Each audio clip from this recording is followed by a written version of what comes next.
260 the sub-article 3 of the Constitution, though declares the Ahmadis Qadianis as non-Muslim, it neither disowns them as citizens of Pakistan nor deprives them of their entitlement to the fundamental rights granted under the Constitution.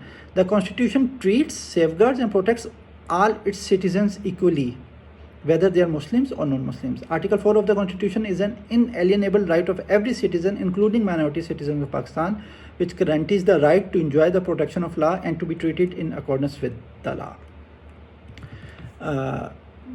خیر یہ تو بہت ہی clear ہے، میں اس کے ترجمہ بھی آپ کو سنا دیتا ہوں. اگرچہ دستور کی دفعہ 260 کی 3 اعلان کرتی ہے کہ احمدی قادیانی غیر مسلم ہیں، لیکن یہ نہ تو بطور پاکستانی شہرین سے قطع تعلق کرتی ہے اور نہ انہیں ان بنیادی حقوق سے محروم کرتی ہے جن کی ضمانت دستور نے دی ہے. دستور تمام شہریوں کو یکساں سلوک، حفاظت و تحفظ فراہم کرتا ہے، خواہ وہ مسلمان ہوں یا غیر مسلم. دستور کی دفعہ 4 جو قانون کے تحفظ و قانون کے مطابق سلوک کی ضمانتیں دیتی ہیں، اقلیتوں سمیت تمام شہریوں کا ناقابل تنسیخ حق ہے. یہ احمدیوں کی بات ہو رہی ہے، کیونکہ یہاں پر کوئی اٹھ کے آئے گا کہ وہ کہے گا کہ نہیں یہ احمدیوں کی بات نہیں ہو رہی، یہ کیس ہی احمدیوں کے بارے میں. اچھا اس کے بعد کوٹ کرتی ہے سپریم کورٹ کے سیکشن 295B اور 295C کی ڈیٹیل میں چلی جاتی ہے کہ وہ کیا کہتے ہیں اور یہ کیوں اپلیکیبل نہیں ہے 298B اور 298C کے چکر میں. وہ پورا 295B اور 295C دیتے ہیں اور وہ میں ان کی تشریح بتاتا ہوں. ٹو کانسٹیٹیوٹ اینڈ، یہ پیرا بھی بتا دیتا ہوں آپ کو، یہ پیرا 13 ہے. To constitute an offence under section 295B, the reading thereof shows the accused must have defiled, damaged or desecrated a copy of the Holy Quran or an extract therefrom, or use it in any derogatory manner or for any unlawful purpose. There is no allegation in the crime report that attracts the said offence. The courts below have held that mere reading of the Kalma or the Holy Quran by a non-Muslim Ahmadi attracts section 295C. This, in our view, is not only far-fetched but also fails to meet the fundamental constituents of the crime, that is mens rea and actus reus. Only that which resides in the mind of a non-Muslim while reading the Holy Quran is not sufficient to constitute the offence. In order to attract section 295B PPC, there must be an overt act, actus reus, that shows that the copy of the Holy Quran or its extract has been defiled, damaged or desecrated, or it has been put to use in a derogatory manner or for an unlawful purpose. There is nothing on the record to establish this in the present case. میں ایک line دوبارہ پڑھ رہا ہوں. The courts below have held that mere reading of the Kalma or the Holy Quran by a non-Muslim Ahmadi attracts section 295C. This, in our view, Supreme Court's view, is not only far-fetched but also fails to meet the fundamental constituents of the crime, that is mens rea and actus reus. اب آپ کی پوری lower court اور اس میں high court تک بھی سب ایسے ہی کر رہے ہیں. صرف کلمہ پڑھ لینے کو ہی وہ یہ سمجھتے ہیں کہ یہ 295C ہو گیا ہے، اور سپریم کورٹ کہہ رہی ہے کہ یہ نہیں ہوا. اب آپ سمجھ رہے ہیں نا اس کے امپلیکیشنس کے. اس کے بعد اس ٹائپ کے مقدمات ہی ختم ہو جاتے ہیں، ان کی لیگل بیسز ہی ختم ہو جاتی ہے. 295C پہ بھی وہ اسی طرح کی بات کریں، میں ترجمہ بعد میں سناتا ہوں. Para 14 ہے. Similarly, to constitute an offence under section 295C PPC, there must be words spoken or written or by visible representation or any imputation, innuendo or insinuation, direct or indirect, which defiles the sacred name of the Holy Prophet, peace be upon him. In the instant case, the display of the kalma having name of the Holy Prophet, peace be upon him, therein inside the place of worship do not attract the constituents of the said offence. What runs inside the mind of an Ahmadi while reading the kalima does not constitute an offence punishable under section 295C PPC unless there is some overt act on his part that defiles the sacred name of Holy Prophet Muhammad, peace be upon him. There is nothing on the record to establish this in the present case. Of course کسی بھی case میں یہ ملے گا نہیں، تو بہرحال احمدیوں پہ 295B اور 295C کسی صورت بھی نہیں لگ سکتی. یہ سپریم کورٹ کا ڈیسیژن ہے. یہ میں پیرا 13 اور پیرا 14 کی آپ کو تھوڑا سا ترجمہ بھی سنا دیتا ہوں. پیرا 13 کا اس طرح تھا کہ دفعہ 295B کے تحت جرم کے وجود میں آنے کے لیے ضروری ہے کہ ملزم نے قرآن مجید کے کسی نسخے کی یا اس کے کسی اقتباس کی قصداً توہین کی ہو، یا اسے نقصان پہنچایا ہو، یا اس کی بے حرمتی کی ہو، یا اس کا استعمال خودتخانہ انداز میں یا کسی غیر قانونی مقصد کے لیے کیا ہو. جرم کی اطلاع میں ایسا کوئی الزام نہیں ہے جس سے یہ جرم بنتا ہو. ماتحت عدالتوں نے قرار دیا ہے کہ کسی غیر مسلم / احمدی کی جانب سے صرف کلمہ یا قرآن مجید کے پڑھنے سے ہی دفعہ 295C کا اطلاق ہوگا. یہ ہمارے خیال میں نہ صرف بہت کھینچ تان کر کیا گیا ہے بلکہ اس میں جرم کے بنیادی عناصر یعنی مجرمانہ قصد اور مجرمانہ فعل ہی نہیں پائے جاتے. صرف وہ کچھ قرآن مجید کی تلاوت کے وقت کسی غیر مسلم کے ذہن میں جو کچھ پایا جاتا ہے اس جرم کی تشکیل کے لیے کافی نہیں ہے. PPC کی دفعہ 295B کے اطلاق کے لیے ایسی ظاہری عمل بریکٹ میں مجرمانہ فعل کا ہونا ضروری ہے جو دکھائے کہ قرآن مجید کے کسی نسخے کی یا اس کے کسی اقتباس کی قصداً توہین کی گئی یا اسے نقصان پہنچایا گیا یا اس کی بے حرمتی کی گئی یا اس کا استعمال گستاخانہ انداز میں یا کسی غیر قانونی مقصد کے لیے کیا گیا. موجودہ مقدمے میں ریکارڈ پر ایسا کچھ نہیں ہے جو یہ ثابت کرے. پیرا 14 میں لکھتے ہیں اسی طرح PPC کی دفعہ 295C کے تحت جرم کے وجود میں آنے کے لیے ضروری ہے کہ ایسے الفاظ ہوں خواہ وہ بولے گئے ہوں یا لکھے گئے ہوں یا نظر آنے والی علامات ہوں یا ایسے اشارہ کنایا یا دلالت ہو جن کے ذریعے بلا واسطہ یا بالواسطہ نبی پاک حضرت محمد صلی اللہ علیہ وآلہ وسلم کی اسم گرامی کی توہین ہو. موجودہ مقدمے میں عبادت گاہ کے اندر کلمے کا اظہار جس میں رسول پاک حضرت محمد صلی اللہ علیہ وآلہ وسلم کا نام تھا ایسا فعل نہیں تھا جو اس جرم کے عناصر کی تشکیل کرے. کسی احمدی کے ذہن میں کلمہ پڑھتے وقت کیا تھا اس سے PPC کی دفعہ 295C کا جرم وجود میں نہیں آتا جب تک اس کی جانب سے اس کے ساتھ کوئی ایسا ظاہری عمل نہ ہو جیسے رسول پاک حضرت محمد صلی اللہ علیہ وآلہ وسلم کے اسم گرامی کی توہین ہوتی ہو. موجودہ مقدمے میں ریکارڈ پر ایسا کچھ نہیں ہے جو یہ ثابت کرے. تو آپ سمجھ لیں کہ 298B اور 298C کے تحت پہلے انہوں نے یہ قرار دیا کہ 298B 298C چار دیواری کے اندر ویسے ہی کا اطلاق نہیں ہوتا اور پھر 295B اور 295C بھی اس پہ نہیں لگ سکتے. پھر آگے اسی کی ذرا تھوڑی سی ڈیٹیل ہے اور پھر پیرا 16 جو آخری پیرا ہے اس میں لکھتے ہیں غور فرمائے گا. For the above reasons we are of the view that in the facts and circumstances of the present case the trial court and the revisional court had not correctly examined the ingredients necessary to constitute the offences punishable under section 295B and 295C PPC and failed to correctly appreciate the import of the Zahiruddin case and the High Court has legally erred in the maintaining those orders. High court کے level تک یہ والے errors ہو رہے ہیں اور جو کہ بالکل ظاہراً بظاہر نظر آتے ہیں. ہمیشہ سے سب کو پتہ ہے کہ یہ مسائل ہیں لیکن آج تک کسی کی ہمت نہیں ہوئی تھی. حیرت ہے کہ سپریم کورٹ نے اتنی جرت دکھائی اور یہ باتیں کر دیں. خیر اس کے بعد وہ لکھا ہوا کہ پیٹیشن الاؤ کر دی. میں اس کا اردو ترجمہ آپ کو تھوڑا سا سنا دیتا ہوں. ان اسباب کی بنا پر ہمارا موقف یہ ہے کہ موجودہ مقدمے کے حقائق اور حالات میں ٹرائل کورٹ اور نگرانی کی عدالت نے PPC کی دفعہ 295B اور 295C کے تحت قابل سزا جرائم کے وجود میں آنے کے لیے ضروری عناصر کا درست جائزہ نہیں لیا اور ظہیرالدین کیس کا صحیح مفہوم سمجھنے میں ناکام رہیں اور ان دونوں حکم ناموں کو برقرار رکھ کر ہائی کورٹ نے قانوناً غلطی کی. یہ سپریم کورٹ کا ڈیسیژن تھا. یہ 12 جنوری 2022 کا ہے اور سپریم کورٹ کی سائٹ پر موجود ہے. اس سارے کیس کا لب لباب یہ ہے جو سپریم کورٹ نے دیا کہ چار دیواری کے اندر احمدی نماز پڑھیں, اپنے عقیدے کے مطابق قرآن مجید پڑھیں, روزے رکھیں, روزے افطار کریں, تہجد پڑھیں, نمازیں پڑھیں, قربانی کریں, کچھ بھی کریں. اگر وہ اپنی چار دیواری کے اندر کر رہے ہیں تو وہ بالکل آزاد ہیں اس کو کرنے میں اور اس سے کسی کے جذبات مجروح نہیں ہوتے, نہ کسی کو ایسے جذبات مجروح زبردستی کے کر دینے چاہیے. اور یہ جو یہاں پر یہ ثابت ہو گیا کہ 298B اور 298C نہیں لگتے اور اس کے بعد اسی مقدمے کے تحت ہمیں یہ بھی پتہ لگ گیا کہ 298B اور 298C جب بھی لگیں گے وہاں پر 295B اور 295C نہیں لگ سکتے کیونکہ اول تو شواہد نہیں ہوتے اور احمدیوں کے کیس میں تو بالکل بھی نہیں ہوتے ہیں. میں یہ نہیں کہہ رہا کہ باقی کیسز میں ہوتے ہوں گے, وہ تو ہر ایک کیس کا اپنا حساب کتاب ہے, لیکن احمدیوں کے کیس میں تو یقیناً نہیں ہوتے کیونکہ مجھے پتہ ہے. تو 295B اور 295C بہرحال نہیں لگ سکتے اور انہوں نے بڑا کلیئرلی لکھ دیا کہ ویسے ہی ہمیں یہ نہیں پتہ کہ اس کے دل میں کیا چل رہا ہے احمدی اگر کلمہ پڑھ رہا ہے, اور انہوں نے یہ بھی بتا دیا کہ صرف پڑھنے سے یہ بات ثابت نہیں ہو جاتی کہ گستاخی ہو گئی ہے. تو یہ سب ویڈیو بنانے کا اور 23 منٹ ہو گئے ہیں اور یہ سپریم کورٹ کا ڈیسیژن سنانے کا اور اس کی اردو ترجمہ سنانے کا مقصد صرف یہی تھا کہ لوگوں کو پتہ چلے کہ سپریم کورٹ کا ڈیسیژن ہے اور اس طرح کے مقدمات آپ کا کیس کمزور کر رہے ہیں عوام الناس کی نظر میں, اس کو مضبوط نہیں کر رہے ہیں. جو لوگ چار دیواری پہ اپنی عبادات بجا لا رہے ہیں ان کو لانے دیں اور خدا کا خوف کریں کہ آپ لوگ اس طریقے سے ظلم نہ روا رکھیں جو کہ انتہائی غلط اور لوگوں کو متنفر کرنے کے برابر ہے. Thank you.